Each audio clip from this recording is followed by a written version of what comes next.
Welcome to Section 3, Unit 4, Gender Responsive and Learner-Centred Pedagogy.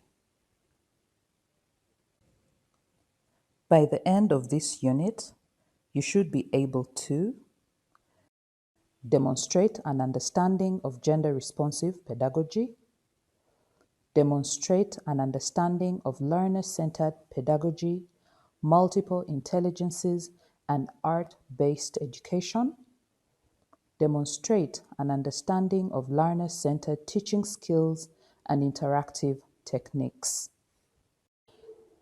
Take a moment and write down everything you know about gender-responsive pedagogy. Now that you have drawn your own existing knowledge, let's explore the topic more. Gender-responsive pedagogy refers to the teaching and learning processes that pay attention to the specific learning needs of girls and boys. Take a moment to watch this 1-minute clip describing gender-responsive pedagogy. My name is Joyce Kemaita.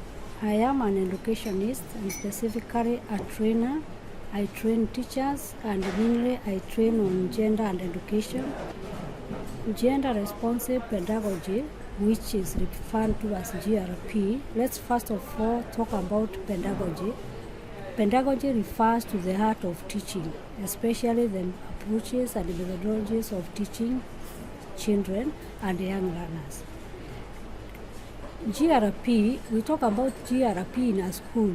In a GRP school, the school takes into account anything that happens in the school and even in the classroom, takes into account the learning needs of boys and girls so that both can be taken care of in terms of participation, in terms of the differences in how they learn. In a gender-responsive class, the teacher ensures that both boys and girls are given the same opportunities to exploit their abilities to their potential, to the best. Yeah, that is gender-responsive pedagogy. What are some key areas teachers must consider in gender-responsive pedagogy? The language teachers use in the classroom can reinforce negative gender stereotypes or promote gender inclusion and equality. A gender-responsive lesson plan takes into consideration the teaching and learning materials, methodologies, activities, and classroom arrangement.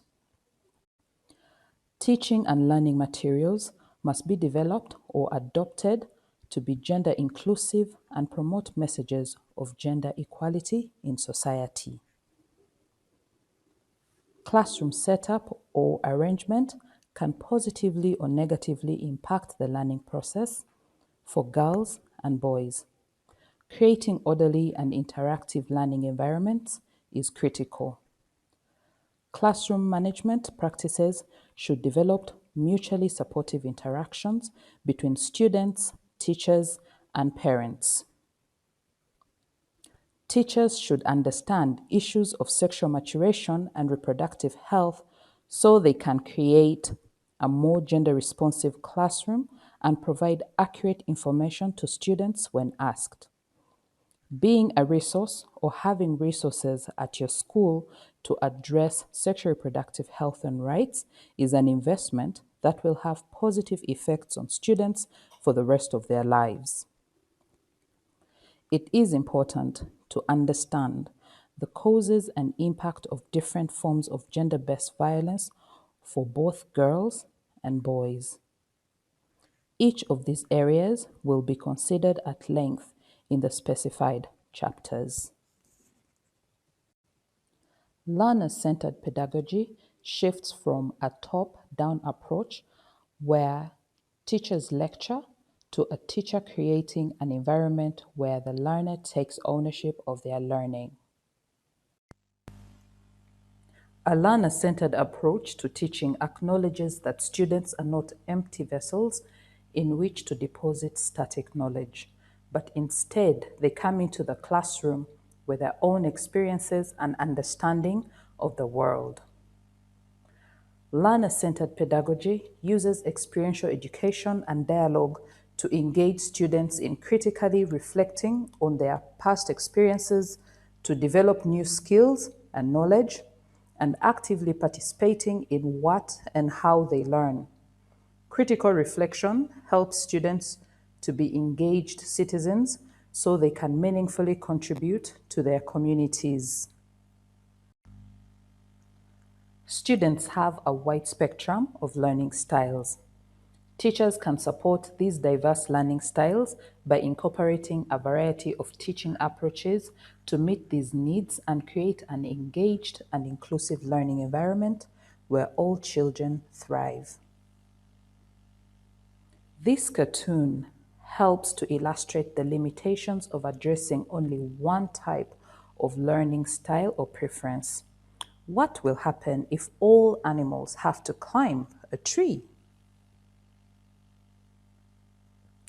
Everyone will fail this exam except for the monkey. The teacher is not creating an equitable, engaging, and inclusive learning environment where all students can thrive. Howard Gardner identified 9 distinct learning styles: visual spatial intelligence, bodily kinesthetic intelligence, musical intelligence, linguistic intelligence, logical mathematical intelligence, interpersonal intelligence, intrapersonal intelligence, natural intelligence, and existential intelligence. Because every classroom presents a group of diverse learners with different learning styles, teachers can successfully reach more students by developing lessons that use a wide variety of pathways, such as music, cooperative learning, art activities, role play, multimedia, field trips, inner reflection, and much more. When people are seen and supported to express themselves along a spectrum of intelligence, they feel more competent and motivated to serve society in constructive ways. Visual spatial intelligence, picture smart. Learning tools can include mind mapping, jigsaw puzzles, models, graphics, charts, photographs, drawings, 3D modeling, video, and pictures or charts or graphs. How can you use visual aids in your lesson plans? Bodily kinesthetic intelligence, body smart. Learning tools can include physical activity, dance, drama, sports, and hands-on experiments. How can you use the whole body in your lesson plans? Musical intelligence, music smart. Learning tools can include instruments, music, rhythm, song lyrics, rap, and music videos. How can you bring in music to your lesson plans? Linguistic intelligence, word smart. Learning tools can include lectures, discussion, storytelling, multimedia, books, poetry, tape recorders, and interviews. How can you use the spoken word in your lesson plans? Logical mathematical intelligence, reason or number smart. Learning tools can include puzzles, math games, problem solving, and science experiments to help students think logically, critically, use reason, and see and explore patterns and relationships. How can you bring in numbers to your lesson plans? Interpersonal intelligence, people smart. Learning tools can include partner work, group activities, field work, interviews and dialogues, community involvement, social gatherings, mentorship, and apprenticeship. How can you use partner or group work in your lesson plans? Intrapersonal intelligence, Self-smart. Learning tools can include visioning, books, creative materials, journals, and quiet reflection time. How can you evoke emotions and use reflective time in your lesson plans? Natural intelligence, nature smart. Learning tools can include time outdoors, hands-on learning, nature journals, gardening, practical demonstrations, research about weather, geology, and local flora and fauna. How can you use nature in your lesson plans? Existential intelligence, life smart. Learning tools can include philosophical texts, videos, journaling, poetry, art, community service, and independent reflection time. How can you bring in philosophical questions in your lesson plans? In order to explore these learning styles, develop one possible activity using each learning style, 9 total. That will support students in examining the topic of gender equality in education.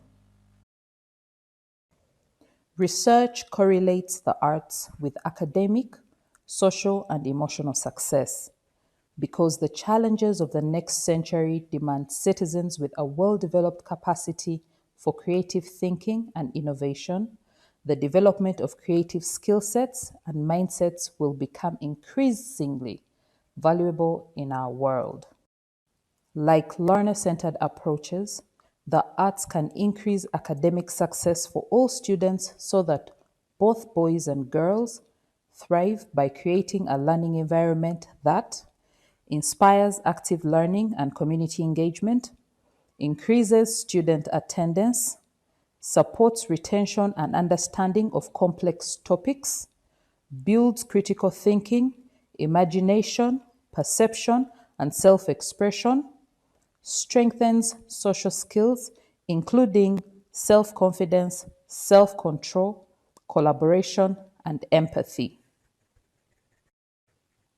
To understand how to foster innovation and creativity, we must first understand the 4 foundational skills and strategies that underlie creative thinking. They are fluency, which is the ability to generate a quantity of ideas, possibilities, and solutions. Flexibility, which is the ability to generate a variety of ideas, see connections, and look at things from multiple perspectives. Originality, which is the ability to create new and unusual ideas. Elaboration, which is the ability to expand on an idea by embellishing, filling in the gaps, and adding detail. Incorporating art into the classroom can support children in developing their willingness to take risks and try new ways of doing things, capacity for iteration and perseverance, ability to discover and rapidly generate ideas, divergent thinking, ability to elaborate on ideas, ability to generate qualitatively different ideas, ability to see things from different perspectives.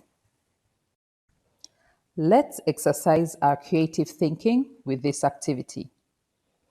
The name of this activity is This is Not a Dustbin. The slide shows a dustbin. We are all going to try to stretch our creativity by imagining other ways we might use a dustbin. Please write as many ideas that you can think of in the space provided below. Remember to try to work on the speed of generating ideas, the variety of ideas, and the elaboration of ideas to make sure we are cultivating our creativity. An example of the application of the arts in the classroom is FAWE's flagship model, the Tuseme, Let Us Speak Out empowerment program, which uses theatre for development techniques to address concerns that hinder the social and academic development of girls. Tuseme trains girls to identify and understand the problems that affect them, articulate these problems, and take action to solve them. Through drama, song, and creative arts, girls learn negotiation skills, how to speak out, self-confidence, decision-making, and leadership skills. Tuseme was initiated at the University of Dar es Salaam, Tanzania, in 1996 and enhanced by FAWE with gender in education and life skills components. FAWE's gender-responsive pedagogy toolkit incorporates numerous art-based activities such as Tuseme to support teachers in creating a gender-sensitive classroom where girls and boys thrive. Please take a moment to watch this video from FAWE Zambia's Tuseme program.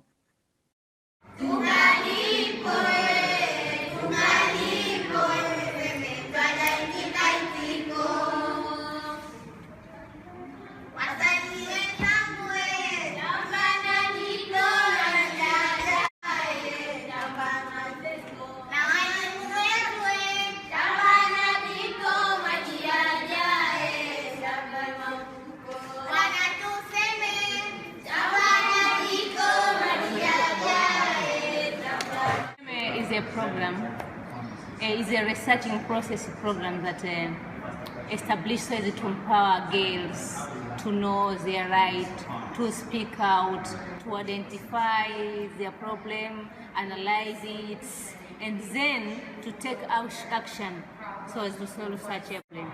That is why Tuseme program to the student, how they are participating to provide their problem and to provide the solution and root causes of each problem that is occur in their families, in the social or in their problem, first their economic situation or political situation.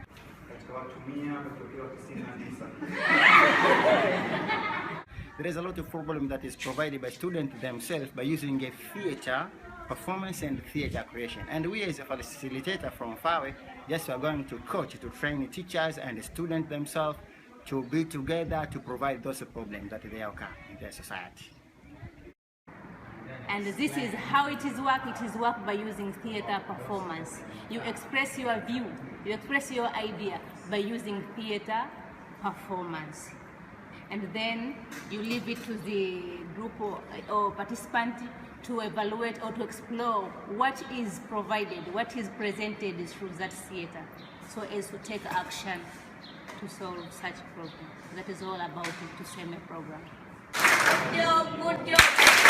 Good job, good job. Good job, good job. Thank you. The aim is to empower girls to have a sound to speak what they feel.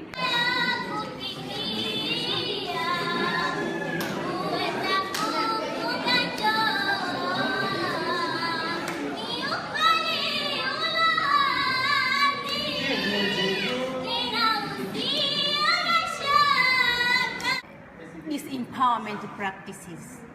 That is all about Tuseme.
What do we usually look at first? Do. Facilitator pauses here and looks for input from the group. If no one says the problem, the facilitator should say, do you find that we usually look at the problem, putting it at the center as we develop solutions? Unfortunately, when we focus on problems, the group energy generally devolves into negativity and a deficit mindset. Appreciative inquiry is an alternative approach to problem solving or change that starts by looking at the positive, what we have. Appreciative inquiry, AI, is a learner-centered methodology that identifies and builds on positive experiences for a strength-based approach to learning and evaluation. It essentially shifts the focus to examining what you want more of from what problem must we solve. Appreciative inquiry uses a 5D model to bring about positive transformation. The process begins with a define phase where you determine what the idea is you want to explore. You then move to the discover phase where you identify the best of what currently is within the area of focus. From there, you enter the dream phase where you work together to imagine what could be. Once you've imagined what can be, you move to the design phase where you determine what is necessary to get there. And finally, you enter the destiny phase where you are able to decide what will be. Please take a moment to watch this video that can help to contextualize the process of appreciative inquiry. Appreciative inquiry is a fantastic method. So most people know problem solving. Hey, what's the problem? Who did it? How do we actually fix that? And how do we go on? The challenge with getting really good at problem solving is the more you learn how to see problems, the more problems you see. Appreciative inquiry takes the other tact. It says, what is already working here, even if it's only working for a tiny moment? What is working here that we want more of? So you look at that kind of thing and you use storytelling to find out about your experiences. So where have I experienced this thing I want to have more of? And from my story, can I find out the conditions and the elements that help that to come about, and then begin to build them more into what I'm doing. So I guess the guts of appreciative inquiry is what's working around here? What's better than that? And how do we get there? And the two words actually speak very much to what this method is about, appreciative. When I appreciate something, I value it. And the more I value it, the more I want to see it around me. So when I appreciate something, it rises in value to me. And inquiry talks about that which we inquire about, we will see more of. So to choose an inquiry is a fateful choice. It takes you down a certain road. So I could choose to look at lost baggage, and I travel a lot, so I think about lost baggage. Or I could choose to look at amazing arrival experience, which means for me that my bags would arrive at the same time I do. If I choose to look at lost baggage, then I can find out how many pieces of bags were lost and where were they lost and who did it and how that happened. Or I can say, what creates a fantastic arrival experience? Really focus on those elements and raise the game. And what happens out of appreciative inquiry is amazing energy and usually connection between the people who are working on a subject together. So I think it's a fantastic method. And this event is about education. So we could say education's broken. You know, most people say education's really not serving us the way we hoped it would. And last time I was here in Lithuania, I remember somebody in our session saying, if we want kids to learn, then they need to be happy, and if our teachers are unhappy, how are our kids going to be happy and learn stuff? I thought, hey, valuable question. So if we focus, though, on the question that we posed for this event, how can we together create the education we all dream about? Then I have powerful energy to move forward. I have the desire to find out how I'm going to make that true, and also the potential and the passion to work with other people to make it happen. Then more is going to come out of it than saying, education's broken, who done it?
Learner-centered pedagogy emphasizes interactive processes that immerse students in an experience and critical reflection of that experience to create ownership of their learning, develop new skills, new attitudes, or new ways of thinking.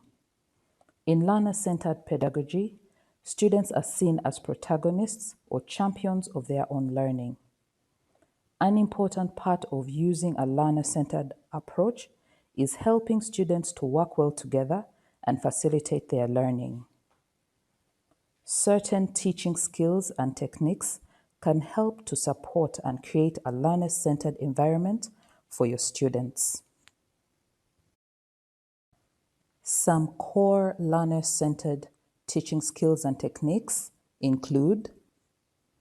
These can be found in your toolkit on pages 39 and 40.